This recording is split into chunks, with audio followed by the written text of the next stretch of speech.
markaad soo gasho internetka sida caadiga ah waxaad furtaa baraha bulshada sida Facebook ama YouTube ama waxaad wax ka raadisaa aaladaha wax laga baaro sida Google mararka qaarna waxaad wax ka dhex iibsataa suuqyada online-ka ah sida Amazon, eBay ama Alibaba balse weli ma maqashay ereyga internetka madow ama deep web. The takedown of the dark web market alpha beta.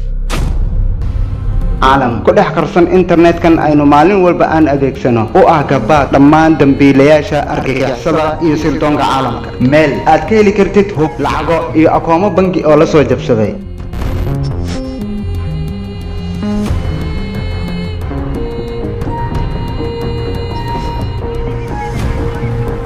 haddii si kale aan ku dhaho waa meel aad ka heli karto wax kasta aad u baahan tahay haddana sidaas ay tahay hal kilik ama taabasho ayaa dhici karta inay soo afjarto noloshaada oo dhan haddaba muxuu yahay deep web xaguu ka yimid yaa maamula sidee ayuu u shaqeeyaa magacay waa Yacquub Abikar Cabdisamad halkanna waa Yacquub Production ku soo dhawaada daawadayaal